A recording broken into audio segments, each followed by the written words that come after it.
from any form of software development, if you're developing for in-house consumption, internal customers, or whether you're developing for it's key part of your business and you're developing for external consumption in a SaaS type model, the speed in which you can deliver and respond to your customer needs is critical. So as I say, product innovations need to reach customers quickly and stay available. This leads us on to a sort of quite a big challenge, in that the ability to release new functions, new features quickly becomes starts to fight against the need to release and make those releases reliable. There's no point in releasing code if it's completely bug ridden and causes you to lose customers. But on the flip side, if you're not responding to your customer needs because your release cycle is too slow, then again you're going to start losing customers. You're going to lose whatever the competitive edge that you may have as a business. So you end up with this constant challenge of speed versus reliability. And some of the sort of common problems start to manifest at that point, and some that you may have experienced yourselves through the work you've already done. So it takes a long time to release new features and bug fixes because you're focusing on that reliability side of things. You have a handful of knowledgeable engineers, and all of that knowledge is sat with those individuals. And then if those engineers leave, then you become you're beholden to them, and your business suffers. Sometimes documentation isn't a focus of what you do. It's again, with the focus on speed, it's around getting things out on there already, but with no traceability about the decisions that have been made.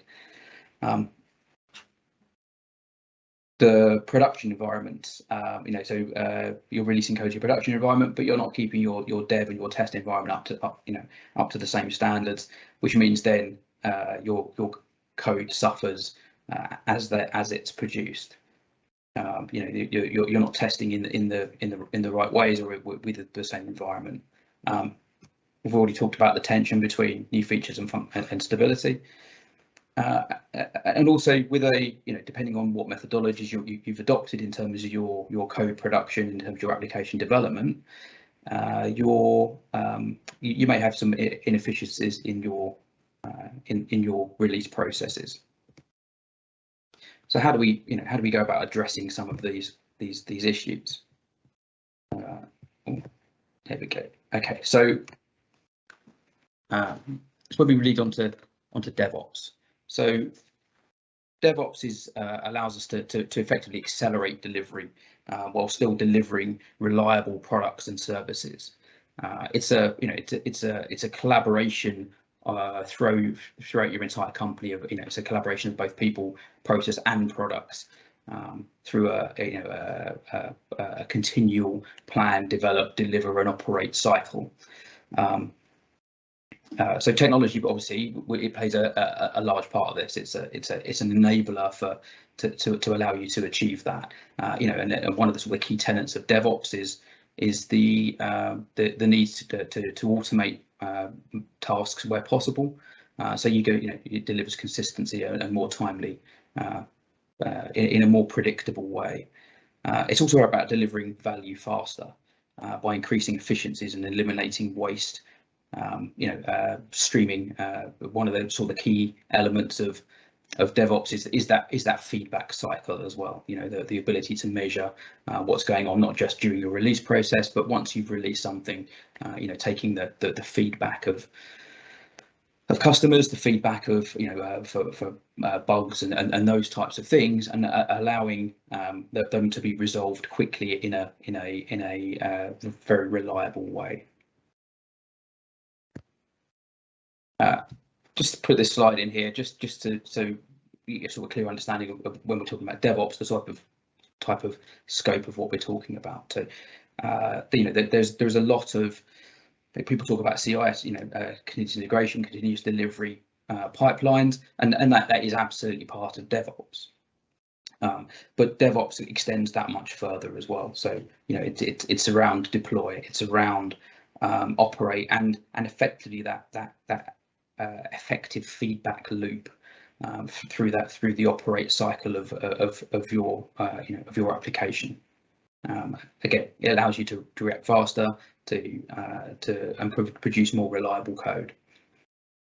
And as you can see just on the bottom there, as you step through the Agile development, continuous integration, continuous delivery cycles, your collaboration across your organization improves as well, which is a key fundamental part of DevOps.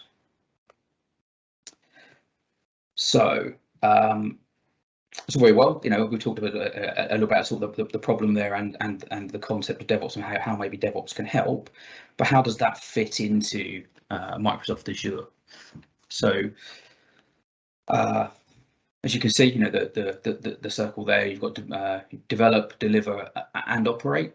The three sort of tenets and parts of DevOps, and Microsoft Azure provides sort of tooling that fits across all of that. So some of those bits you'll be probably fairly familiar with. So things like Visual Studio, GitHub, stuff that you're maybe using today. But then we move into that delivery space. So when you see Azure DevOps talked about, when it talks about the licensing of Azure DevOps, it's primarily talking about that deliver space and the elements that you see there. But it's DevOps is not just about developing and delivering, it's also about operation, and again that feedback loop. So with the Microsoft Azure, you obviously have access to a whole raft of other services as well, which completes that circle. So Azure Monitor there, which to monitor and get insight into your applications, and then the governance layers around things like policy and security center. So just a little bit more of an understanding of what those various Azure DevOps components are, and how they can help you make that jump into cloud, and start developing your applications in the cloud. So Azure boards. So if you're adopting an Agile development methodology, then Azure boards can help and is key to that. So it allows you to coordinate with your developers to plan your various sprints and to track them and to discuss work across your development teams and operational teams as well. Azure repos. So I'd imagine a lot of you are fairly familiar with GitHub, but Azure repos effectively provides you with private Git repositories for your code. So it starts to bring that security aspect into your CI/CD pipelines and DevOps approach. Now Azure Pipelines. So Azure Pipelines effectively is the sort of the glue that holds all the other components together and helps move you through the processes that you want to put into place. So effectively, it allows you to implement solid, robust CI/CD pipelines. Azure Artifacts there. Again, bring in some of the security aspects in, but it allows you to create, host, and share packages. So your developers have got a sort of a library of things that they can use that have already been checked, already been confirmed. You can even pull things, third-party packages into that as well. And again, when you've got a sort of modern code development, you're relying on a lot of third-party packages for things rather than writing all the code yourself. But you need to be aware and check that those packages are validated, accurate, and secure. Once they've done that and they're in Azure Artifacts, then you can make use of them. We also have Azure test plans. So again, going back to that reliability theme, it allows you to build out test scripts and test plans for testing your code through an automated build cycle. So it's all very well, when you look at these in isolation, but how can these fit together? So just as an example, gone too far there. Sorry, apologies. Okay, so sorry. Before we look at how they all fit together, The point to make with Azure and Azure DevOps is that it sits inside the wider ecosystem of Azure. So some of the pieces around migration that John's mentioned earlier, the security, the governance layers, Azure policy, some of the elements that maybe you would establish if you're migrating in come into play there, and the monitoring, which gives you that deeper insight into your application and how it's functioning. Some of the additional security features, I'm sure Jacob is going to mention in the following session as well. But it's key to understand that when you're developing in Azure, that you do sit inside that wider ecosystem, whether it's the ability to automate your deployments because you've got you're running infrastructure as code, or you're spinning up containers. You have those range of services that are all geared towards API driven, code driven consumption. So what does this look like in a real world deployment? So effectively, this is, as you say, it's an example CI/CD workflow. I've called it CI/CD here rather than DevOps because it is missing the feedback loop that I would expect from from the monitoring. So on the right hand side there, where you've got those lists of Azure services, imagine those with the Azure monitoring services around that and feeding back into this process as well. But if you look on the left hand side, you start with Azure boards and the collaboration between your developers, the definition of your sprints. Your developers then produce code, put those into your secure repos.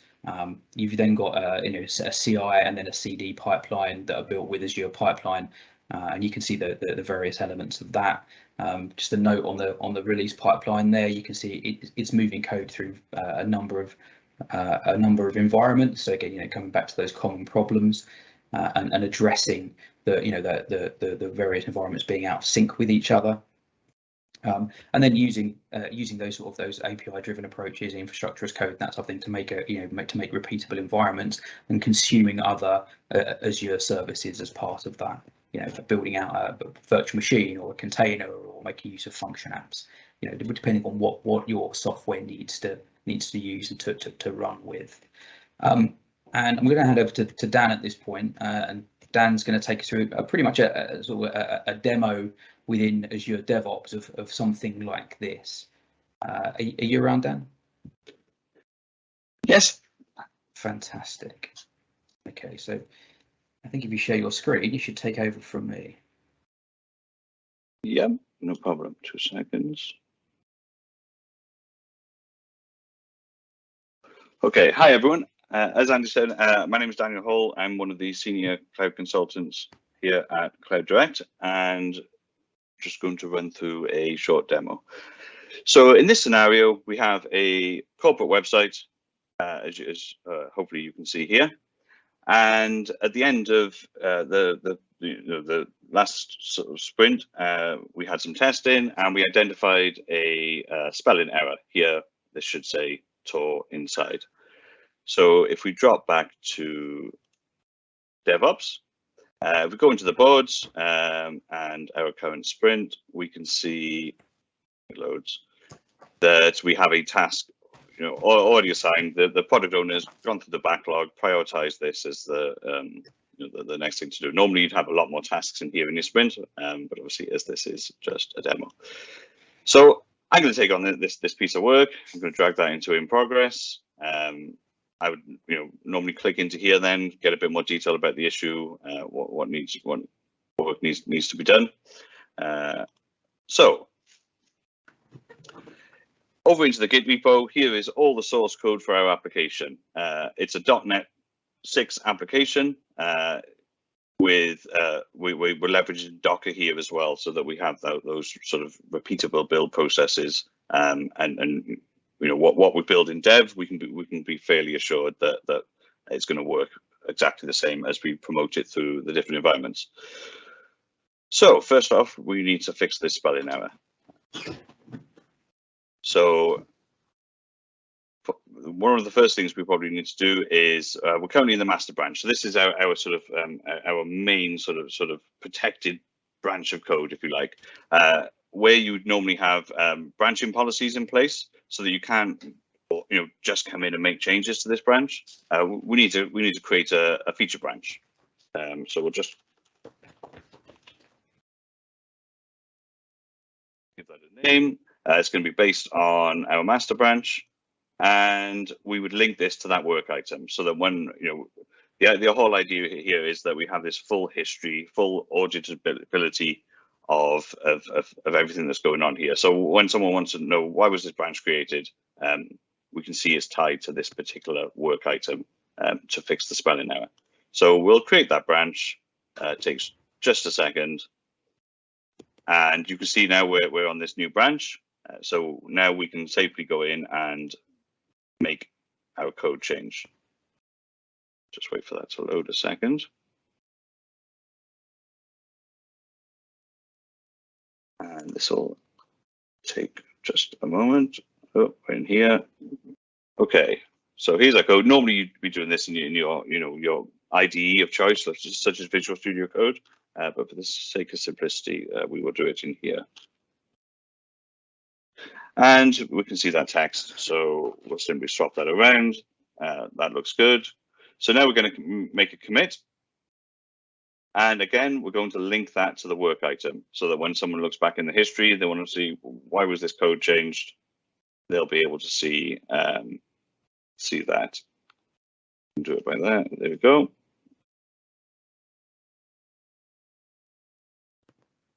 So that's now committed. We could add more comments, for instance, when we're doing that commit, so that when people are looking through the history, it's a bit more descriptive. So obviously we've made that change, but it's just in our little side branch, and we now need to get that back into the main branch. This is where a pull request comes in. Now, a pull request is essentially a request to pull your changes into the target branch. So you can see here we're moving from our feature branch spelling error back into master. Now, typically in a real scenario, you'd probably be moving this into your dev branch and then into your testing branch and then into your production. So again, you can see it's pulled through from the commit, the link to the work item, so we don't need to do that again. We can add additional work items, we can add some reviewers in there, and of course we can add a bit more detail into the description. So we'll get that pull request raised. Hopefully that loads in a second. So here's the pull request. You can add comments. Now, normally within the branching policy, you would specify a set list of reviewers. Quite often that might be someone from the security team, other developers for peer review, and normally potentially your product owner. You can set rules to say, everyone has to approve, or we need 2 out of 5 approvers, and so on. Normally you'd have a block in place so that you can't approve your own pull request, but I'm here by myself, so we'll have to break protocol just this once. Once that's approved, we can complete that pull request. And because we don't need this feature branch anymore, we'll get that deleted, keep everything nice and tidy, and we'll complete that merge. Now, once this completes, this will automatically trigger a build pipeline. So this is the CI portion of CI/CD. So what that's going to do is essentially grab a copy of the code, go and pull in any third-party packages, and build that up into a Docker container. It's then going to push that container up to our own private container registry. So you can see this pipeline's already been triggered. We can pop in there and have a look at that. And while that's running, we can see the different stages that it's running through. So the main stages here is this build and this push. So it's going to build the container and it's going to push it up to our registry. We'll just give that a moment to complete. Once this finishes, then we will move on to a release pipeline, again automatically triggered. So that is essentially the continuous, the CD portion of CI/CD. and that will essentially push our new container to our infrastructure that's running this website.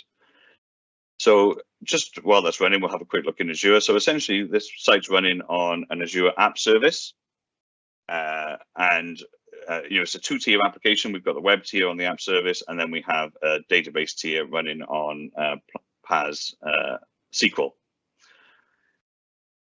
Now, one of the main sort of real benefits here is that this has been deployed via Terraform. So whilst we want the developer to take on a bit more of that operational role, putting the ops in DevOps, by leveraging things like infrastructure as code, we can essentially give the developer just the access they need to this infrastructure. So they're probably going to need read access so they can do some debugging and go through the logs, for instance, but they don't need the permission to go and make changes to this infrastructure. Ideally, you want that done via version controlled infrastructure as code. That could be Terraform, that could be Azure Bicep or Azure ARM. So this essentially allows you to more safely transition some of that operational workload to your developers. So gone are the days where your developer makes some changes, passes it over to your infrastructure team, and when there's an issue, something's not working, traditionally that could generate a bit of friction. Is it the developer's fault? Is it the ops guy's fault? If we check in and see how our build's going, so that's still running through the Docker build. We'll give that a moment. So while that's running, a few of the other sort of features of DevOps we can leverage with this type of workflow. We can really start to visualize some of this data a bit more. So you can see here we've just got a fairly simple dashboard, and we can see the run history of our pipelines, whether they were successful. If you have automated tests, but you can build those into your pipeline and have the results visualized here also. So from a product owner perspective, you kind of get a single pane of glass and get a fairly good overview of this particular project. Looks like our build pipeline has run. So if we now go check in on releases, we can see we have the dev stage of our release pipeline. So in a real scenario, this would follow on. So so you'd have your non-production stage and then your production stage, and you can put those approval gates in between them. And so you can essentially have increasing governance as you get closer to production. This is all within here. This is also where you could essentially inject SDLC tooling. So you can have rather than just having perhaps some penetration testing done when you first deploy this as a new application. Essentially, you can have that sort of security assurance every time you run a release. Now, another benefit of doing this in Docker is that essentially it helps you follow the sort of methodology of build once and promote. So you're building it once in dev. Quite traditionally in on-premise, you may end up building it per environment. You might have quite a few differences that warrant that. Here, you can essentially build that container once and just push it to your different environments. So it works in dev. You then did additional testing when it was in non-production, and then it's going to work in production. And you're simply passing it variables for connecting to switching from the dev database when you're in dev to the production database when you're in production. So this is now just updating that infrastructure in Azure, the app service, telling it essentially to point to the new version of the container that is you can see is within our Azure Container Registry. We'll let that run for a moment.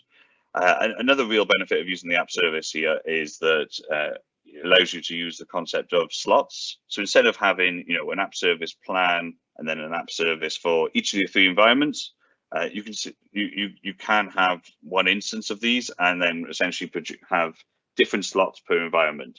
So when your pipeline runs when you're in the sort of dev phase, that would just push to your dev slot. Doesn't affect your production resources at all. And then as you promote those environments, you're simply deploying, copying from dev to your next slot, non-production, and then finally into production. And you can have different settings per slot, so you can essentially point it to a different database to ensure that your testers aren't interacting with live data, for instance. So we're just waiting for that to complete over there. While that's running, we can have a quick look at some of the sort of some of the further auditability that we get by leveraging things like Git. So if we come in here, we can see all the different commits, all the different code changes that have happened on this project. At the top, here's the one that we did recently. We can see it's linked to a pull request.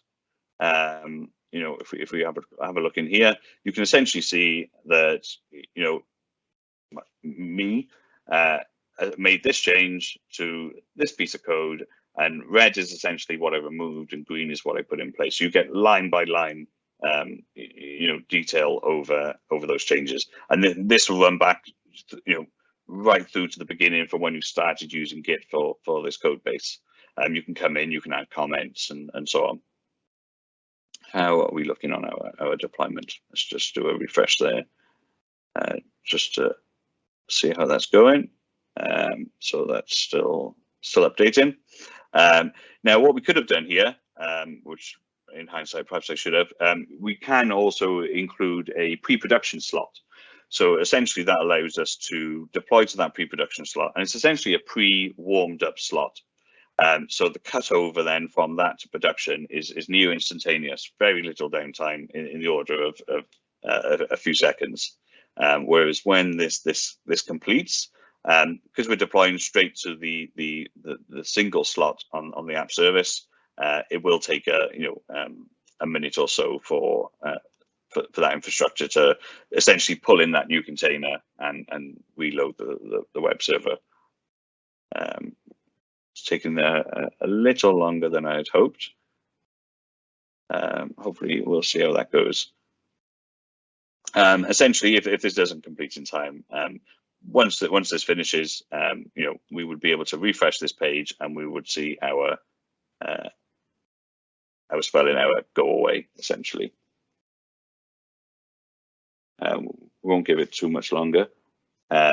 Sometime, we're leveraging quite low SKU resources here, so which is why we're having this sort of variability in time. Traditionally for your more sort of production workloads, you'd be using production SKUs, and you get much more sort of reliable timeframes. Something else that we perhaps haven't covered is, essentially by deploying to, for instance, one of the staging slots, that's where we can then inject your sort of your testing. So you can have your automated testing within your pipeline, and then your manual sort of user acceptance testing. You can leverage test plans here.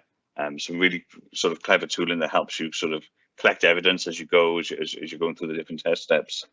And that can then essentially be linked to the approval gate for the next going to the next environment, going to production. It looks like that pipeline is completed. So really, we're just waiting for that app service to update and load. So I'm not expecting this to work instantly, but we can check in on that. We're just about to kick you off there, Dan, for time. But it sounds like we're just about there. Yep, you can see there the page is loaded, spelling mistake gone. The only thing I would do then is go back, close that work item, and move on to the next. Brilliant, thanks, Dan. And there's a demo. Yeah, no, it's cool. Yeah, to the second, well done. the perils of a live demo. Yes, definitely. Back over to you, Andy. Brilliant, fantastic. Okay, so I've just got just when you thought you got rid of me. Just a last little bit just to go through. Just something to note as well. We've shown you Azure DevOps, but in most cases you're already been developing and using certain tools. So the Azure platform and the Azure DevOps tool sets allow integration with some of the more commonly used tools that are out there, so you haven't got to throw everything away and start again. You can integrate, you can improve. So if you've got a gap in your processes, then you can make use of things as and where you need it. Just an example here. So for example, Eclipse or Ansible, for example. So rather than let this build, I'll let you read, just conscious of time. So it's basically to address what we've the challenge at the beginning around that speed of delivery against reliability. DevOps, if implemented correctly, can absolutely help with that. So it allows you to focus on your customer. Small, quicker releases, allowing you to get features out there into your customer base much quicker, but in a very reliable way. The greater collaboration across your business, and everybody's bought into that DevOps journey. And information is there. You've got traceability of everything that's going on. And your product quality improves as well. So the steps are automated. You're automatically testing, and the testing is more reliable. What you release is more secure, and therefore you end up with a much happier customer at the end of it. And last off, just about how we can help. I'm not going to go through all these because we're a little short of time. But I'll just leave that up there for you to have a look at and read. But there are various things that we can help with across either assessing to actually managing some of your DevOps pipelines as well. But I think that's it. I know there's one question, but again, just conscious of time. But I will I'll write and address that question offline if that's okay.